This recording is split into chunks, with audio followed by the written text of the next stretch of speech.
Do you like sports? Do you like art? What about science? Giraffes? Giraffe scientists that paint rugby games? It's all available on Audible, the biggest audiobook site with the largest selection of audiobooks this side of the inner solar system. No need to use your boring old eyes anymore.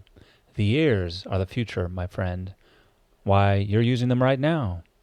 So check out Audible and get your listen on. Go to www.readlearnlivepodcast.com/audible to start your 30-day free trial today. Forgiveness is also important for the person who's asking for it.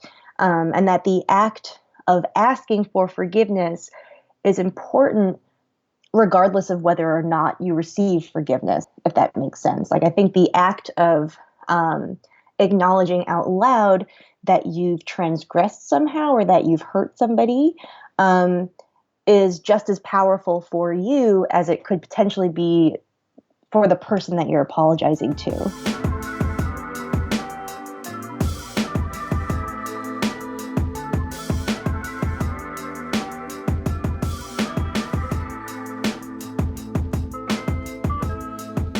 Hello and welcome to Read, Learn, Live, the podcast about improving yourself through literature.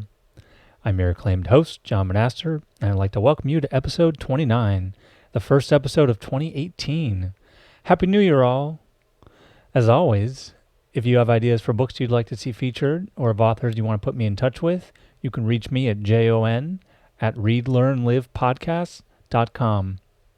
Today, I'm delighted to have the opportunity to speak with author Jenn Jordan about her book, Darwin Carmichael is Going to Hell. Jenn is the co-author of Darwin Carmichael is Going to Hell with Sophie Goldstein, with whom she is working on her second book. She is also a graduate student in medieval history at Stony Brook University, where she is writing a dissertation on women in medieval Sicily and southern Italy. I hope you enjoy our conversation as much as I did. All right, everyone. Hello and welcome to the Read, Learn, Live podcast. My name is John Monaster. I am your host. I am here with Jenn Jordan of Darwin Carmichael is Going to Hell. Jenn, say hello. Hello. Hi. Jenn, thanks for joining us. The comic is hilarious and made me laugh out loud. And so what I like to have authors do to start is just kind of summarize their work. So maybe just start off by summarizing the comic strip and the book as a whole for us. Sure. Well, thank you so much for having me on your podcast in the first place. But yeah, the story of Darwin starts almost 10 years ago. We began Darwin Carmichael is Going to Hell as a webcomic. Me and Sophie Goldstein, my co-writer and artist.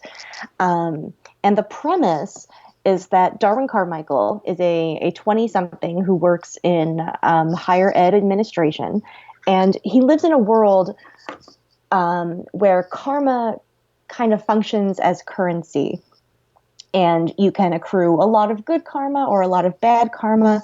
And Darwin happens to be a person who has a massive karmic debt because of a horrible mistake he made as a teenager. So the story is about him trying to work off this debt to earn some good karma and to save his soul so that he doesn't go to hell, as the title implies. So yeah, it started in 2008 when me and Sophie were both actually working for a college in administration. And it ran for 4.5 years. And after we wrapped the comic, we did a Kickstarter to self-publish. And so we published the book in 2013, I believe, and we've been selling it on our website ever since. Cool. Well, thanks for that explanation. Yeah, that's a great story. It's always wonderful to hear when you're able to kickstart something that you worked on for so long and then go ahead and sell it. And maybe make some money off of it. So congrats for that. Thank you. So how did everything really get started? Because yeah, like you said, you were working this admin job and you started writing the comics. So what was really the genesis? Why were you like, okay, I'm going to write this crazy comic? Sophie and I are often asked this question, and we very rarely know how to answer it because it's all so nebulous now. But the best that either of us can remember is that we were just so bored working at these jobs. We both worked for different departments at NYU, and I hope NYU doesn't, get angry at me for saying I was bored at my job 10 years ago. But we were working in different offices, and so we were both, we would talk on GChat all day and just kind of mess around and tell funny stories and stuff like that. And we started to sort of talk about, as a kind of thought experiment, what the various karmic prices of different activities would be. And the one that really grabbed our attention for some reason was, how much would it cost you karmically to eat a dead baby? And we're not really sure where that came from, or even, but we started to think about the actual, real world consequences of this very silly, kind of karma system that we had been inventing. And so the world kind of grew out of that initial thought experiment that we did to keep ourselves occupied at full-time jobs. Yeah, and never, once we kind of worked out the framework for how the world worked, we sort of filled in the rest of it with the characters and with their relationships, and sort of, went on from there. Yeah, that's a great origin story. I like it. I'm glad you were able to do something productive from jobs where you felt like you were bored. I think a lot of people just feel stuck. So good for you. Thanks. Yeah. So once you kind of got that going, what was the process? So you started doing this comic for years and years. Did you get into like kind of a groove and had a like a consistent way of making things happen? How did you guys work together while doing the comic? And then, once you turned that into a book, did anything change? Yeah, so we hit upon a routine that worked for us very early on. We would have writing sessions about once a month, and when we wrote, we were very rarely in the same place. At first, we were in our respective offices, but later, Sophie left her job at NYU and went back to school for cartoon studies. She went to the Center for Cartoon Studies in Vermont. And so for a while, we were in different states. And then after that, for a while, we were in different countries because she taught English in Korea for a year. And so for most of the comics run, we wrote together online. And through this whole period, Google Drive was really indispensable for us because we had a master outline where we kept track of the sort of the broad arc of the story where we wanted it to go eventually. And we would look at it together and we would decide which parts each of us would tackle for a given writing session. And then we would spend like an hour or two writing on our own together in different Google Docs. And after that, we would switch. I would look at what she wrote and she would look at my pieces and we would edit each other and, try to sharpen some jokes and try to work out some character problems, stuff like that. And once it was written, once it was, put down in the Google Doc and finalized, then it entirely became Sophie's job. She drew the strip, probably I would say 98% of the strips. There's a comic within the comic, which is a comic that one of the characters, Skittles, who is a manticore, drew. And I drew those comics because I draw, I guess, like a tween manticore with no thumbs. So, but for the most part, she drew all of them. And that was a much, much more time-intensive process than the writing process was. Because we could write, a dozen or 24 strips even in a given writing session. But for her to draw a page from beginning to end is like about an 8-hour process. Wow. Yeah. It's a serious commitment. Mm-hmm. So you mentioned a couple things there I want to follow up on. One of them was that you had a outline to track the broader story arc. Mm-hmm. And so there was definitely a kind of one of the main story arc was how, Darwin was going to resolve his karmic deficit. And then there was kind of a smaller story arc in the second part of the book. But there were also just kind of one-off strips where there was just like a funny thought or joke or something like that that you guys wanted to throw in there. So you had this like brilliantly thought out like storyline. Was there any reason that you, or I guess what was the reason that you decided you wanted to have kind of these one-off throwaway panels as well?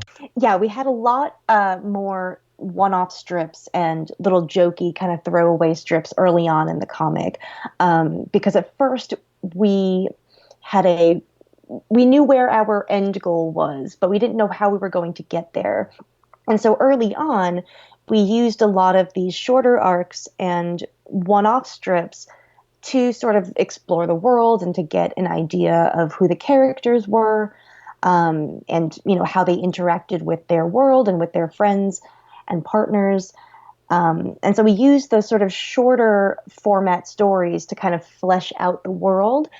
And once we knew who our characters were and how they reacted to, the things that happened to them, we sort of started to naturally move toward longer form storytelling.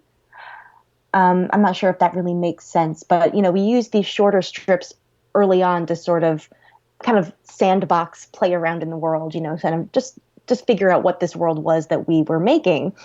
And I'd like to describe it in terms of, early upfront, the writing process really looked like we would get ideas for things that would happen, or we would get an idea for a funny joke or for a scenario that would produce a funny punchline. And then we would try to figure out how to fit the characters, into those situations that we had devised. But through doing that, we kind of learned who our characters were and what sort of emotional reactions they had to things. And then as we learned our characters, the writing process kind of flipped. The story started to emerge from the characters as opposed to the other way around. And I think that's why the stories got longer and longer, because the things that happened to the characters kind of came more organically out of the world that we had set up. I'm not really sure if that makes sense, but that does, and that's really interesting. I think that's a perfect response, because it shows that you developed really strong characters, right? I mean, if they're able to kind of come out and have things happen to them, and you kind of it sounds like you almost knew what their responses would be because you had so embodied the characters. So I think that makes a lot of sense to me. Go ahead. Oh yeah, after it was really a surprise to me that after you spend so much time with a character, because by the time the comic wrapped up, it had been being published online for 4.5 years, and we'd been like developing the characters for like 5.5 years, let's say. It becomes very easy to kind of step into their mindset and to start thinking more like them than like yourself. And so the more that we wrote, the easier it got to do that. Right. You knew them. Mm-hmm. The other thing I wanted to follow up on from what you said earlier was about your drawing, right? The ones that you drew versus Sophie. And the strip really, it takes place from sort of a variety of perspectives and times, and it was obviously a conscious choice to have you draw some of them. Maybe just talk about that. Why did you feel like it was helpful to change the artistic style, and how did you settle on you trying to do some of the drawings? That's also a very good question, and I think the answer is probably disappointingly pragmatic. At first I started drawing these strips just because we would throw in the strip that we're talking about. The sort of comic within the comic is called Skittles Owners, and they're all these little one-off strips about the various people who have this manticore over the years.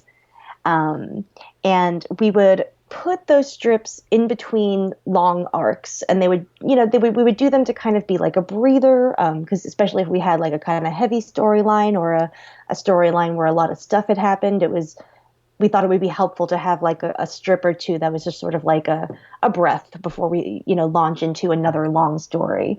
But the pragmatic bit is just that usually in between drawing long arcs, it was helpful for Sophie to have a break from drawing. Or sometimes, our buffer would get too small. Like when we first started the comic, Sophie had been drawing comics for 3 or 4 months. And so we had about 50 that were ready to go when we dropped the first comic online. But, life gets in the way, and we sort of slowly ate through that buffer of finished comic strips that we had created. And so I would fill in and do like a little skittle strip when we wanted to refill our buffer, or be able to maintain our publishing schedule without having to take a break. Yes, I know all about maintaining schedules as a podcast producer. It can be difficult for sure. Yeah. And I think that makes total sense. I mean, there's lots of creativity that comes from constraints. So I think this is an example of that. Yeah, absolutely. And, I was very insecure about my own drawing abilities. I still am. Like, I'm not happy with every single one of the Skittle strips, but it was a really great way for me to push my own boundaries, to learn a little bit more about the, how to structure a panel, how to structure a page, how to pace a joke over 6 panels. It was like a really good crash course in Comics 101. Yeah, well, good. So the comic really creates its own world, and also isn't afraid to expand it beyond what the reader's already aware of. So I'll give you an example. When Darwin comes home and he's feeling glum, and he kind of just expresses this desire to get fucked up and feel better, and his Minotaur landlord, Pat, instead suggests going to an off-leash unicorn park to meet women, which is, of course, ridiculous. So I think the for me, it's like, okay, how did you allow yourself to be creative while kind of avoiding just doing anything? Or do you feel like you could just do anything because it's your comic strip? So I don't think that we felt like we could do anything. We were pretty concerned early on to have a world that was somewhat coherent. And even though it's a very, it's fairly expansive and inclusive, the world kind of abides by this all mythologies are true type of a structure where, various gods from the different pantheons walk the earth, and there are all sorts of mythological creatures all over the place. And so that gave us a lot of room to play around with, and it meant that there were no mythological avenues that were off limits to us. But we did want to sort of think about how ancient myths would play out in the modern world. A world that was like not exactly like ours, but enough like ours that it's still recognizable, especially recognizable to New Yorkers. It's very much like a New York comic strip. And so we tried to think really hard about the New York City implications of various mythological creatures and figures. And one of the mythological wells that we sort of tapped most often was medieval European mythology. And this is because I'm currently working on a PhD in medieval history. I'm writing my dissertation on medieval Sicily. But I've always been interested in medieval literature and medieval theology and mythology. And so in particular, the unicorn story came out of a lot of the research that I'd been doing in medieval history. There are tons of medieval myths about unicorns, and especially their relationship with virgins. And so I had pitched the idea, I think, of just putting unicorns in the comics somehow, because it was like a research tangent that I had recently been on. And Sophie had the idea for the off-leash unicorn park. And that was, to me, such a brilliant very New York way, of applying a myth from thousands of years ago and hundreds of miles away. So usually we tried to, we would draw our influences from all over, but then we would try to rein them in really tight by making them very New Yorky, quote unquote. Yeah, that's really interesting because I live in New York and I didn't always pick up on that. So now I almost want to go reread and see if there were even more jokes that I missed first time around. Yeah, and a lot of because so much of it is set in Brooklyn too, but it's set in Brooklyn 10 years ago, and so a lot of our friends have joked that we predicted the sort of the course that Williamsburg would take over the last 10 years, but Yeah, it was already on that track, I think. But take the credit. Take the credit. it's going on my resume. Hmm. Was there anything that made putting the book together particularly difficult or different than writing all the individual strips and releasing those? I would say yes. The book design process was pretty challenging. Um, that being said, Sophie did most of that. Um, in terms of the Kickstarter, we were very lucky because we already had our content. We had the entire run of the comic, and we ended up adding a little bit of stuff to that. Like we added an introduction, we added some behind the scenes type development artwork that we had from when the strip started, and we added a footnote apparatus. So we had notes about how we conceived of various characters. So the content was there. The other thing that was there was the audience. Whenever people ask me for advice about launching a Kickstarter or how to run a successful crowdfunding campaign, the thing that they always want to ask about is like, how did you get word about your project out? And that was really the one thing that we didn't have to worry about because we'd built up our audience over 4.5 years. Just by publishing consistently over that much time, we had already done a lot of the groundwork. All we really had to do was blast our webpage and blast Twitter, and our Kickstarter was funded in I think 2.5 days. So that part was really, really easy for us. But actually, physically designing the book was a very tricky thing. It was entirely self-published, and so Sophie really had to think about everything, including the page structure, how the pages would be laid out, how many pages it would be, because you have to publish in multiples of 4. So that involves us, taking a strip or two out and adding some stuff in just to make sure the page counts worked. And then just going back and forth with the publisher overseas about, typos and printing errors and things that had, gone wrong just somewhere along the way. It was a lot of work. And I think for somebody doing a Kickstarter for the first time, I think you need to be ready for the idea that for every one task that you cross off your to-do list, you're going to discover 5 more things you have to do. So Right. I think as long as you are ready for the process to sort of colonize your time, I think you're okay. Fair enough. Expect the unexpected. Exactly. I like it. Yeah, you briefly mentioned your audience. How do you feel like how do you feel your audience was, both in terms of the comic strip and then the book? Did you target a particular audience with the strip? Was there a different audience once the book came out, and were people buying it for their friends? I'm just curious because it's I think comic strips are tricky, right? They're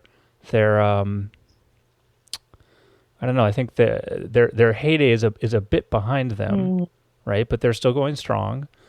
I mean, maybe just like books in general.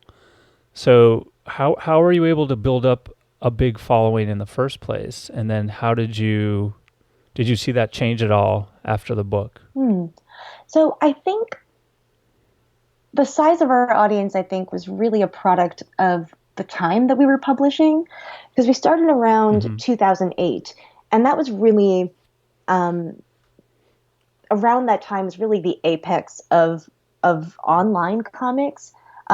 Web comics were huge in 2008, and it was right before they kind of started to, no, I wouldn't say decline, because there's still hundreds and hundreds of really amazing web comics out there, but I don't think they dominate the landscape the way they used to. And I think this is entirely due to the death of RSS feeds. Because I know that personally, when I was working this desk job where we started this comic, every morning at my desk, I would check my RSS feed, and it would automatically aggregate all of the, dozens and dozens of web comics that I read, and they were all in one place, and I could just kind of read them all at once, and that was great. But once the feed started dying or being taken offline, I think it became harder for webcomic artists to get their stuff read, because there wasn't an easy way to sort of do it all at once. You had to visit each web page individually.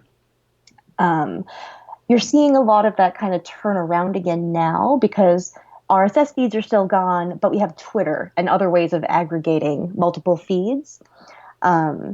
So like a lot of our audience came from the fact that other webcomic artists were sharing our stuff, were talking about us, were talking to us.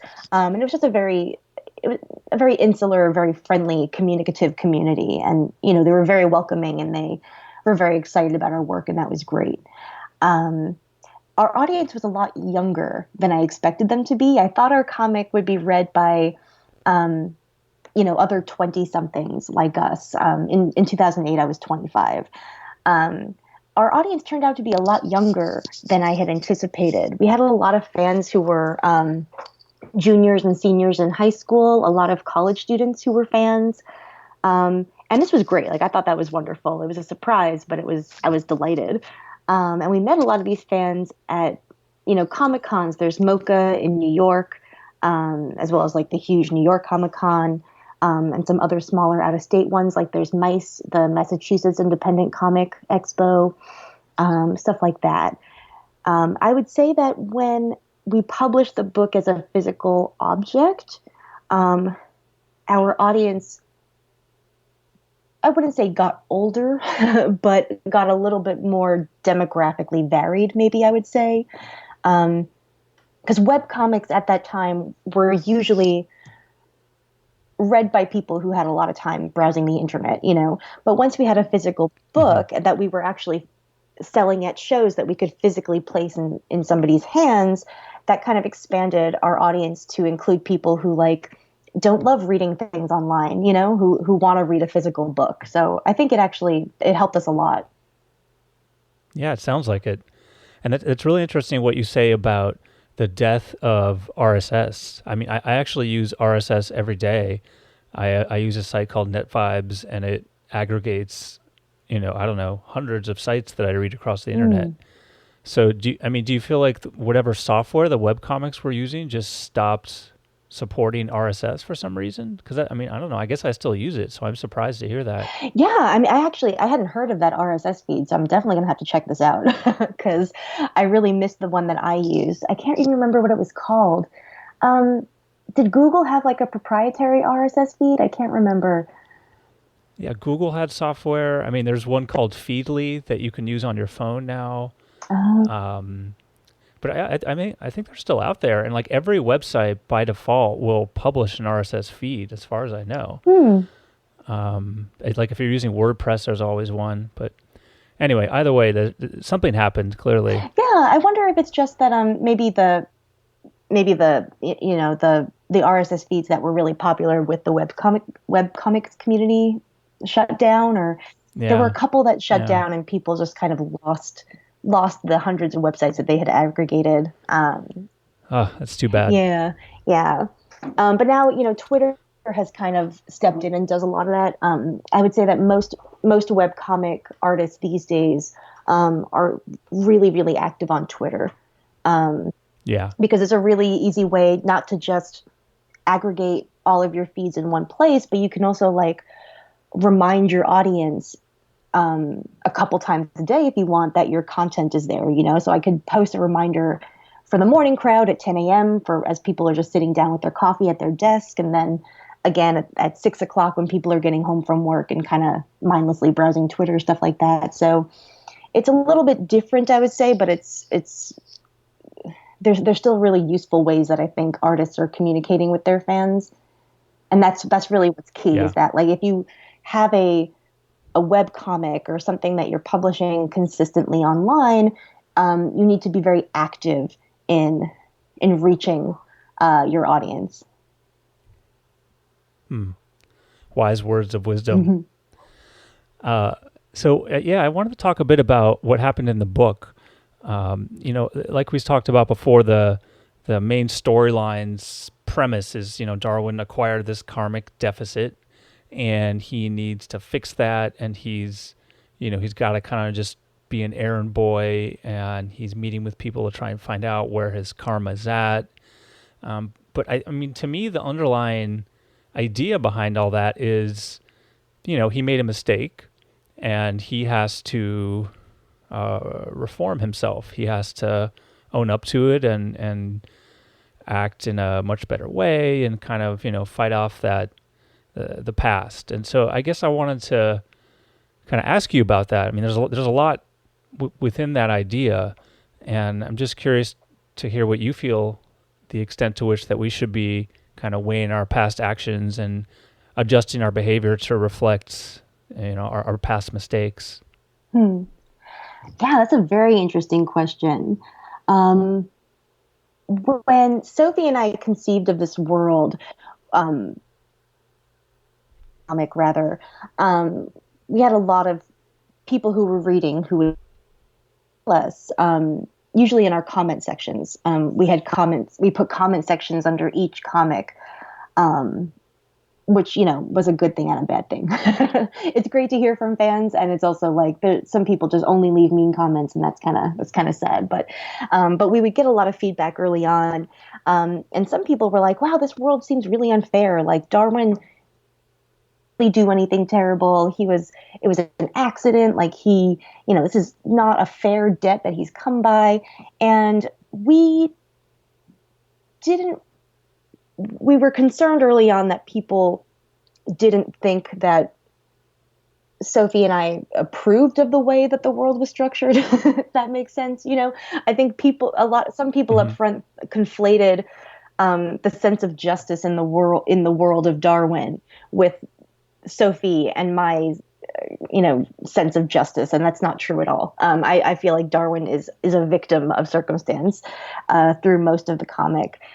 But so we actually were using that system, though, to comment, I think, more broadly on social inequality and especially like systemic inequality. I recently talked about this comic to a class at NYU. I went back to speak to a comics class at NYU, and they were assigned to read Darwin, and so I came and did like a guest lecture for them. And a student asked me if the sort of karmic debt of Darwin's world was a metaphor for literal debt, for financial debt. And it hadn't occurred to me at the time, but being asked that question in 2017, it sort of clicked in my head all of a sudden that like 2008 was also like when the housing bubble burst, right? Like it was about to burst. It was kind of when the financial crisis of our time kind of began. And so I was taken with this idea that like we were talking about a different sort of debt that was often like foisted upon people, through either their own actions or the actions of those around them. But I think because the figure that the student pointed to was the character of Ella. Now, Ella is Darwin's best friend, and she is a karmic heiress. She was bequeathed a massive amount of karma by her parents, who were very famous activists and artists. And so Ella can kind of do whatever she wants, and everything kind of works out for her because karma bends events in her favor, and she's very lucky and she's very clever. And so we kind of, I think we were playing with this idea that, bad things happen to people that might not be their fault. And some people have things very easy for them. And, we sort of, I don't think we were doing a one-to-one sort of like karma is money in this world, but it allowed us to explore, I think, different sorts of inequality and how they might affect young people in our world. And do you feel that we should be held liable for our past mistakes? I mean, do you think that should be something that we're held, that kind of society holds on to forever, or should we be able to absolve ourselves somehow? Personally, I think we should be able to absolve ourselves. I don't think I would want to live in the world that Darwin lives in. It's not a very fair world. And I think it's a fun world to observe from the outside. And it's occasionally a funny world. And I think there are a lot of really cool people living in it. And I think there are even characters I would want to be friends with, but I would not want to live in that world. So I am actually quite happy to live in a world. Well, I mean, do I live in a world where we are absolved of things? I'm not sure. I like to think that's a tricky one. Yeah. I mean, I like to think that in our world, perhaps there are more ways to, not be restricted by your past, but that could just be wishful thinking. Who knows? Yeah. Yeah. I mean, so to kind of speak to the world being one that's funny the comic strip world being one that's funny to observe, but maybe not one we want to live in. I mean, a lot of bleak things happen and during the course of the story. One example was when Ella and Skittles become bike pirates, and they go and steal street performers' instruments, and kind of there's a random turn of events, and all the instruments end up being sold as art and fund rent, and all this stuff happens. But yeah, I guess I'm curious to know about how kind of Darwin deals with that, and how we should feel about it, right? I mean, it's kind of it's sort of schadenfreude, but within a comic strip, like you know what I mean? Like, do you think that people should be enjoying the comic strip because it's kind of a funny situation? Should we be empathizing with the street performers even though they're not real? Just curious to know how you think that, or how you expected your readers to respond to that kind of a situation. Well, I think the storyline that you're talking about in particular was one that we actually used, I think, to maybe draw attention to some of those questions intentionally. Because that whole storyline actually was one that among our fans, a lot of our readers really did not like Ella after that. And after some other things, like there's other things that happen in the book too, but like a lot of people really didn't like her. And Sophie and I liked her. She's obviously not a perfect person. She's very complex and flawed. But she's also a lot of fun. But I think we told that story to show how privilege can work. Because Ella's privilege in that story is that she doesn't have to think of the street performers as people, right? She can steal their instruments just for fun, and she can mess with mimes and ruin their shows, and it doesn't really occur to her that she's making people upset.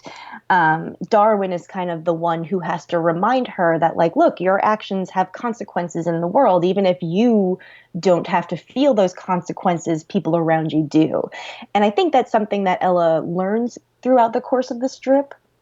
So I think that, I think we're allowed to laugh at the characters, but I think it's also helpful perhaps to reflect. I think a lot of what we were going for is that sort of, not really ambiguity, almost, the sort of the tension that comes from having to hold two ideas in your head at the same time. Like, this is a funny story, but this is also potentially an upsetting story for some people. And that was, I think, we did that on purpose to sort of try to explore some of those issues. Yeah, like, what is it? Cognitive dissonance? Yes, yeah. That's the term? Mm-hmm. Yeah, that makes sense. Well, I like that then. It's good to force people to think about that sort of thing. Yeah, I think like Yeah, I want. laughter can kind of be like the, like the sugar coat on a pill. It can kind of like Mm, allows you to contemplate some difficult things without realizing you are, if that makes sense. yeah, I think that's comedy, in a nutshell. Hmm. Good comedy. Definitely. So we have this character of Skittles, and Skittles is he's over 2,000 years old, and we talked earlier. You drew all of these strips where we get to see him kind of living a crazy life. He's in Florence, he's in Italy, he's on stage with the band Kiss, he's in Howard Hughes' film studio. He's kind of all over the place. Mm. So I'm just curious to know about the relationship that Darwin and Skittles have, and why is it that Skittles chose to be with Darwin? Right? It's pretty clear that Skittles can kind of do what he wants, and it was interesting to me to see the relationship between the two of them evolve over time, and whatever that relationship is, I thought it was a very interesting one, and wanted to ask you if you had any ideas about ways we can kind of seek those types of relationships in our lives. Hmm. Well, I really like that question. Let's see. So I'm not really quite sure why Skittles chose Darwin. Even though we have a strip about that. We have like I think it's a 3-strip story that is kind of about Darwin and Skittles meet cute, as it were. Um, in all of the other strips, the ones that precede that, we see Skittles hobnobbing with famous people. I think he hangs out with Jesus for a while. As you said, he hangs out with in Florence with a bunch of artists. He's friends with Batman for a while, and so I think that like in a way, I conceived of Skittles as our sort of like almost a Forrest Gump character, in that he's just like is a regular guy. I mean, he's a manticore, but he's like just a regular guy who walks in and out of like major world events, and that's where like the humor kind of comes from. So I think I conceived of the characters to sort of like let us do those kind of jokes, or just to really let me tell like funny stories about different figures in history. But we decided then that the more we told all these stories about like Skittles hanging out with famous people, the harder it was going to get for us to explain why he chose to hang out with this nobody, Darwin. And so we had to really think about that among ourselves for a really long time. And we sort of landed on this idea that, it was in the early aughts, I think, Skittles was interviewing potential new owners, new people that he'd hang out with for a while. I think in that strip, he's interviewing Rudy Giuliani, and I'm really glad that he didn't get to hang out with Skittles for a long time. But we kind of landed upon this idea that perhaps Skittles didn't even really know why he chose Darwin. We have this moment where Skittles sees Darwin in the street and sees him like, I think get splashed by mud from a car, or almost get hit by a car, something like that. And then in that moment, I think Skittles just made a split decision to sort of like take care of this hapless guy. Yeah, I'm not really sure if I answered that part of your question. No, that's it. I mean, sometimes we make these split-second decisions, and we don't quite know why we made them. Mm-hmm. And I think it goes on to become this really fruitful relationship between the two of them. Yeah, and so I guess maybe the way that we, cultivate those relationships for ourselves, or try to find those sort of people, is just to sort of, I guess, be open to serendipity, which I think is like, especially in New York, can be like a really hard thing. You get so wrapped up in your day to day and getting through the hour, getting through the work day, getting through the week, that there's not always like a huge amount of time for random chance meeting, or for, letting new people into your life. Um, so perhaps like there's something to be said there about like allowing a little bit of um, contingency or luck or chance or something. Yeah, I like that.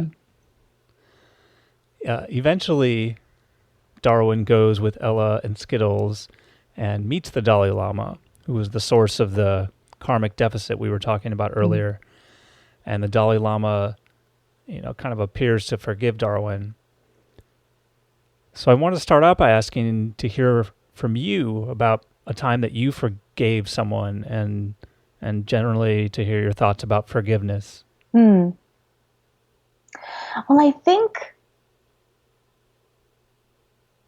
the way that I view um, forgiveness is, and I think this comes through in Darwin's story, is that I think when we usually talk about forgiveness, especially in storytelling, we tend to focus on the person who is doing the forgiving, um, and that's for good reasons, obviously, like because the journey from being angry at somebody or holding a grudge against somebody to consciously or unconsciously choosing to let go of that is a very interesting one. And so I think that we are, as storytellers, are perhaps drawn to that to try to understand like what makes you go from like hating somebody or being really angry at somebody to just deciding that it's okay, that you're going to like move on from it. Um, we didn't really want to attempt to get inside the Dalai Lama's head, so we didn't go that route. And I had always been very interested in the idea that forgiveness is also important for the person who's asking for it, and that the act of asking for forgiveness is important regardless of whether or not you receive forgiveness, if that makes sense. Like I think the act of acknowledging out loud that you've transgressed somehow or that you've hurt somebody is just as powerful for you as it could potentially be for the person that you're apologizing to. And so I'm having a really hard time thinking of times when I've forgiven people. And I think it's because I'm not a very, I'm a pretty easygoing person. I don't get into a lot of like conflict with people. I'm also I'm very conflict averse. I like very intentionally Mm-hmm. avoid conflict in my life, like for better and for worse, like definitely for worse too. But I'm thinking of a lot of times when I've had to sort of work up the courage to ask for forgiveness for people who I've either, kind of let down over the years, or sometimes just when you become an adult, like people kind of fall by the wayside and you don't speak to them for a while. And so I've often worked towards rekindling friendships and relationships, and perhaps apologizing for letting things slide or for letting a valuable relationship go. And so I think that's what kind of drew me to telling that story, was that for Darwin, it wasn't so much about the response he got from the Dalai Lama. I think it was much more something that he had to do for him. And I think that he experiences a very powerful transformation because of what he did, not because of what the Dalai Lama may have done. Yeah, that makes a lot of sense. I think that's, again, wise words. I mean, I totally agree, especially as we become adults, it's easy to let relationships go. Mm-hmm. So I want to talk a bit about the whole, I don't know if there's a real title for it, but the sort of Cabin in the Woods series, because I thought that was wonderful, and one of my favorites.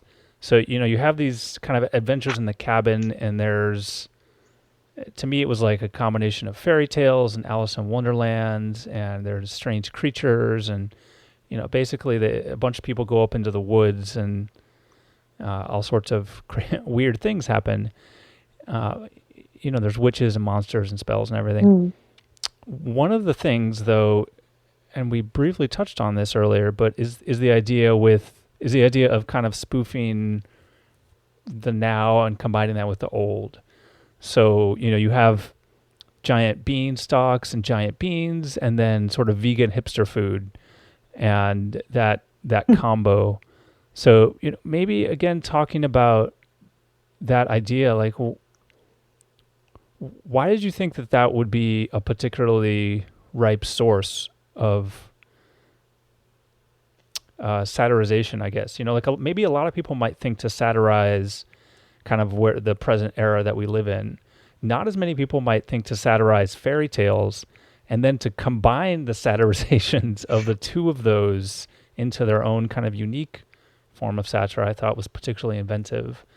So, how did you get to that point? Well, thank you. Gosh, that's a really good question, and I'm not quite sure. I think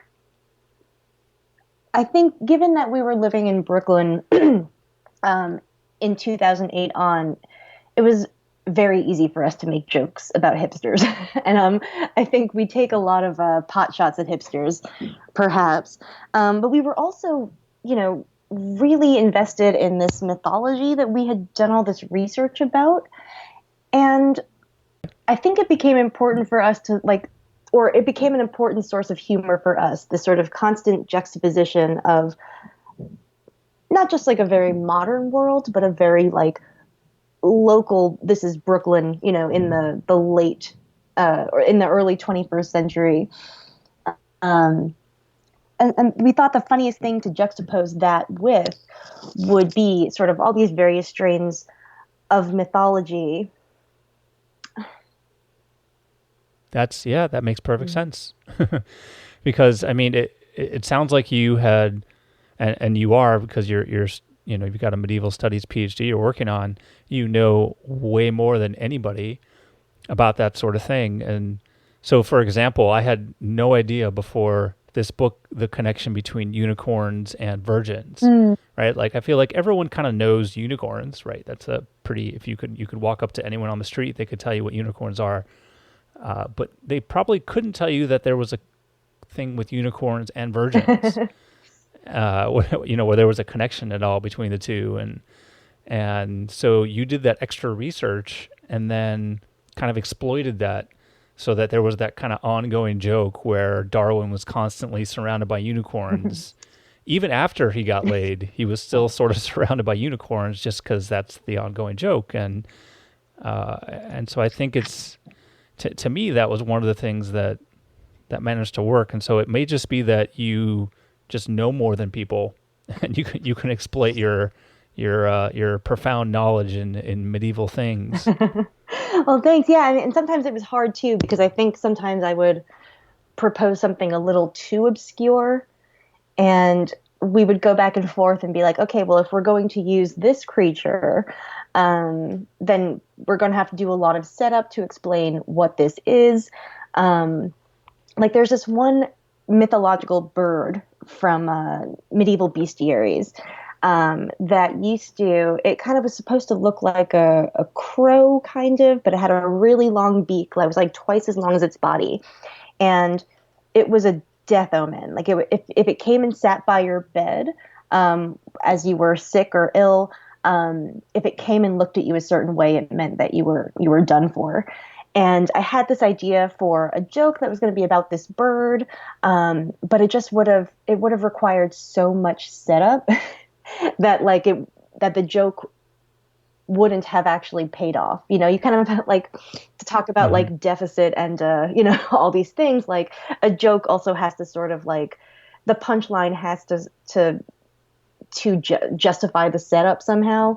So that didn't really work out for us. But I think what worked for us was taking myths and monsters and figures that people were generally aware of, but perhaps that had other weird things about their stories or their mythologies that perhaps not many people did know about. And that made the joke a little bit more attainable. So everybody knows unicorns, as you said, but I was able to add a little bit of this lore about unicorns being attracted to virgins, and actually have that serve a purpose for the story too, because it allowed us to tell the story about Darwin, or rather, it allowed us to make a joke at Darwin's expense about how he still is like just mentally or spiritually a virgin, even though he's like he gets laid during the story, you know. So we were able to do like the silly joke, but then also have like an avenue for Darwin to meet his love interest for later in the story. So usually I think when we look to do things like that, like where we kind of mash up the fairy tales with modern New York or with sort of hipster Brooklyn, we try to do double duty, right? We're like, will this be a good joke, and will it also advance the story for us? Mm-hmm. Yeah, that's the trick, right? Mm-hmm. So after all of the mountaineering adventures, Darwin gets very, very sick, and he's just kind of laid out in bed, and everyone thinks maybe he's dying. He's not really responsive, and this is pretty late on in the book itself, and it really made me realize that wow, he's kind of the center of the universe for people in the book. Because all the different characters, everybody stops by to see how he's doing, to try and make him feel better, and just to check in on him. And then, everyone kind of hangs out in the apartment downstairs, and everyone's fighting with each other because you have all these different characters in the same room all of a sudden. Mm. It was very interesting to me because, throughout the book, you hadn't seen all these different characters interacting with one another. How I guess I'm curious to know how he was able to build up all these strong relationships, and because it's when I'm sick, I don't have that many people that come and try and make me feel better. Somehow living in the big city, he's still got all these people that really care about him, and just wondering what is it about Darwin that makes that happen. That's a great point. I mean, I don't even really think I ever saw it in those terms. That we make so many jokes at Darwin's expense about how sad he is, how bad his luck is, like just what a kind of sad sack he is generally. But he does have this like very, very fiercely attached group of friends, including his landlord. Like I wish I had a relationship with my landlord like that with Darwin and Pat. I wish I had a landlord like Pat. That would be great. But so that does, in a way, kind of, that is kind of like a kindness, I guess, that Darwin gets in this story, is that like he does have this like really hard life, and like things don't work out for him very often, but he does have like a really good group of friends. And I guess from my perspective, I see it as being that perhaps it's a product of how hard he works. I think because he's got this debt, this karmic debt, he's very, I think, very intently invested in righting his wrong. Perhaps not all the time. Like he goes through periods of, demotivation or being like a little down in the dumps for a while, but I think he's always kind of got his eyes on this goal. And so maybe I think that perhaps like that's there's an earnestness to him that's kind of endearing. He's also a very like straight speaker. We set him up to be kind of the polar opposite of his roommate Matt. His roommate is a very strange performance artist who does like a lot of really weird stuff. He's very aloof and very distant, and he doesn't really have a lot of like sincere feelings. But we gave Darwin like a lot of sincere feelings, and so I think maybe that's why he has this really good friend group. So going from friends to dating, so he also eventually starts dating this girl, Jenny. Ginny or Jenny? Ginny. Jenny, yeah, okay. And Ginny is half human and half succubus, and kind of has her own problems that have kept her from dating, as she details in the strip. How is it that their issues end up bringing them together? And what does that say for who we're sort of looking for in relationships? Yeah, well, I think they have a pretty uh, not fortuitous meeting. They meet at the unicorn park that we were talking about earlier, where Darwin is gored by an overenthusiastic unicorn. And so Ginny takes him home to fix up his wounds and stuff like that, and they sort of like get to talking. So I think that like there's this kind of like a sadness that they share, or a sort of this sense that they're carrying around a past that is burdensome to them. And I think perhaps like that's really attractive to Darwin, because really his best friend is sort of has no weight.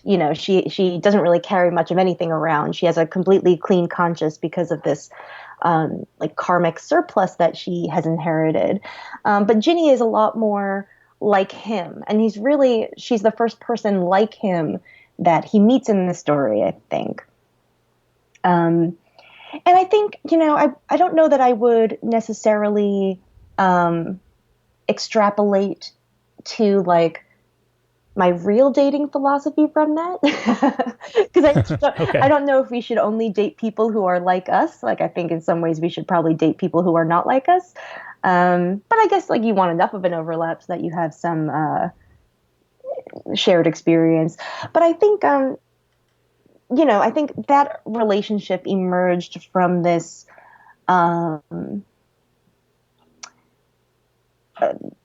our desire, I guess, as writers, to have something kind of nice work out for Darwin. Like a lot of bad things happen to him in the story, but Ginny is like one of the good things that happens to him, and she's one of our favorite characters, both me and Sophie. And I think you're completely right that we don't want someone that's exactly like us while we're dating, but we want some connection somehow. It's very tough to start totally blank, I think. So there's a in between there. So the end of the book deals with the upcoming apocalypse, and there are deities from various religions that are angling, and there are death matches, and just everything just starts going crazy. I just, I'll leave the readers to read all of the madness, but I was just curious, you being such a scholar of history and medieval history, and I'm just curious to know why you think so many religions and groups have kind of end of the world, apocalyptic plans and thoughts and ideas. It's clear that everyone has really thought about this for a while, and you bring some of those myths into the story. And why is it that there is such a concern with the apocalypse and end of days? Wow, so this is something I think about a lot, both in my professional capacity as a medieval historian, but then also just personally as like a sci-fi fan and a fantasy fan, and just like a sometimes pessimistic person. And I've often thought about why we're so fascinated with apocalypses. And I think, it makes more sense to me when I approach it as a storyteller. I think when stories end is when they acquire their meaning, right? Like a story doesn't really have meaning until it has closure of some kind. It's at the end of a story that we kind of turn back and say like, oh, this is what that meant. And oh, this symbol must have been this. And, and I think that, obviously like in all of these different mythologies, apocalypses are a source of fear and dread, but they're also like there's a sort of a weird desire for them to happen too. Like there's a lot of like messianic thinking that tries to sort of bring apocalypses closer to us, So, and I think that like all of these ideas about the end of all things perhaps comes from this desire to know what it all means, Like I think there's this idea that when the curtain closes, the author is going to come out and we'll understand what everything has meant this whole time, So then what does that mean for the end of days, right? Does that mean then when the end of times happens, that's when we'll get our closure? We're going to have to wait till then? I guess so. I mean, I guess it depends on which tradition you believe. um, Yeah, fair enough. but I think that's kind of, I think that was what we intended to do with our story, or like that was the idea on which our the end of our story hinged. Because so how spoilery should I get here? Should I like leave it? You can get Okay. spoilery. We'll just say spoiler alert. Okay. Spoilers. So the apocalypse is averted at the end of the story. I can leave it at that. I won't say how it's averted or who does it. But Yeah. so that was like a little trick that we played because it allowed us to end our story, but without ending the entire world. Because we didn't know if, at that point if we were going to want to tell more stories in this world. We still don't know. Sophie and I have been writing other things together, and we always had this idea that we might return to the world of Darwin someday. But it allowed us to also tell a story that has an end, and an end that gave the story some meaning. But it also allowed us to sort of, in a way, like hold back or to frustrate that desire to understand how the entire world works. Because we know at the end of the story how things turn out for Darwin, and we know how things turn out for the world. It doesn't end in our story, but we still don't know why this karmic system exists, or why it was so unfair to Darwin, or who else it might be unfair to, why it favors some other people so strongly. And so I think that, for us, it was a way to play with this idea of, like, we can expect closure from some things, but then not for all. Fair enough. I think that's totally valid. So I want to ask a couple just wrap up questions. Normally I ask where the title of the book comes from, but I think I figured that one out. But I do want to ask, I got a sticker inside my book that says "Science is Magic," and it's a very nice looking sticker here. What's the story of the sticker? So that is actually, that just came from a shirt that we made one of the characters wear in one of the strips. Darwin wears a series of funny T-shirts over the course of the book. One of them was just a picture of a cassette tape, and that was really popular. But we had a lot of requests we had a lot of requests to sell T-shirts that we had put on characters in the book. And we never did that, but we did put one on a sticker. That sticker was one of the stretch rewards for our Kickstarter. So I think, as I said earlier, we met our original goal for the Kickstarter in 2.5 days. We had asked for $12,000, and we hit that like pretty quickly. And so at that point, what we did was to think of additions or add-ons or upgrades for the book.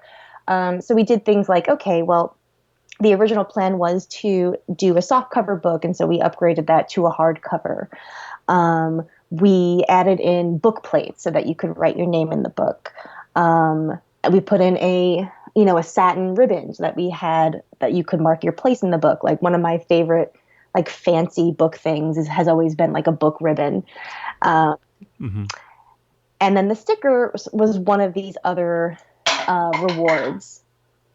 We just got them made because the Science is Magic shirt, which I think we had Darwin wear in one arc, was like one of our fans' favorite shirts. And we just got so many requests for that shirt to get made.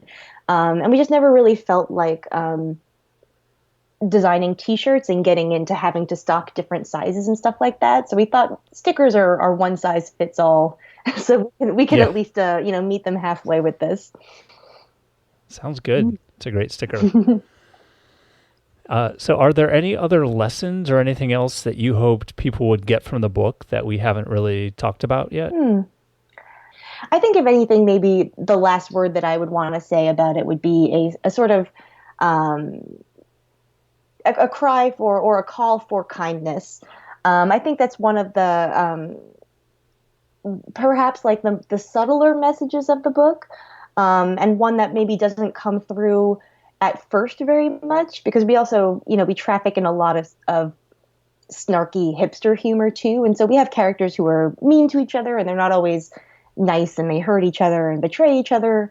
But I think that like at the core, all of our characters are good people and that they try. They don't always succeed at being good, but they're always trying. So I guess like I think that's what I would say is that like just remember everybody's trying. Right. Sounds good. Mm. You briefly mentioned that you and Sophie are working on other projects, but what's next for you? What else is happening in your world right now creatively? So we are working very slowly because I'm also working on a dissertation, which is a pretty big time commitment. And Sophie has, yeah, I've heard. Yeah, and Sophie has written other books in the meantime.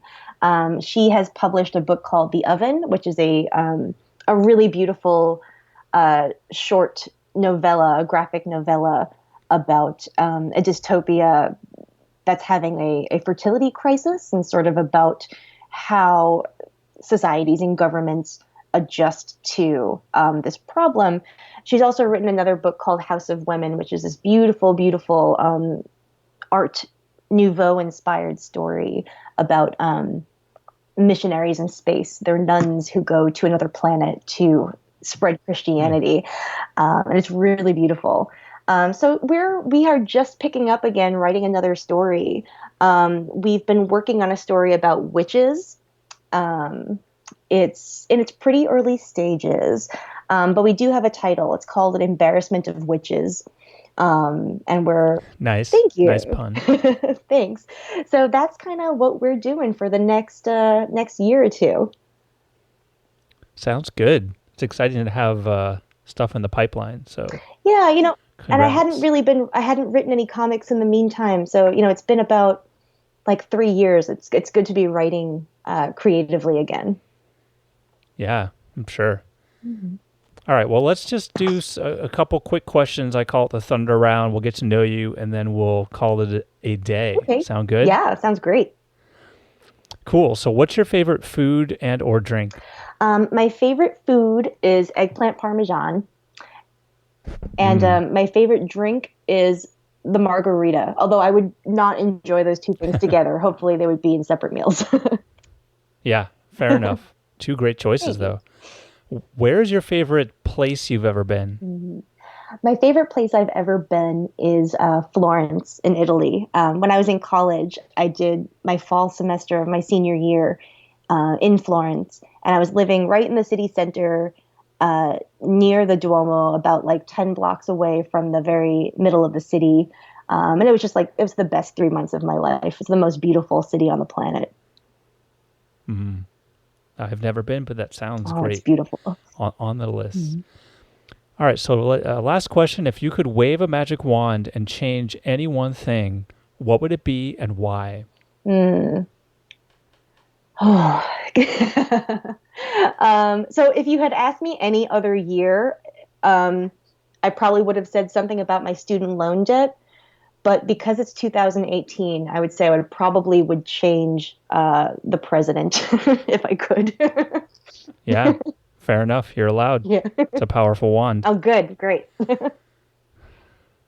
All right. Well, Jen, thanks so much for joining me. The book again is Darwin Carmichael is Going to Hell, a lovely collection of comic strips that I think everyone should read, and you will, like I did, laugh out loud. Jen, thanks again for being on the show. Thank you for having me. Thanks so much for listening to this episode of Read, Learn, Live. If you liked it, tell a friend and subscribe on iTunes and Google Play. If you hated it, tell a friend and subscribe on iTunes and Google Play. And so it goes.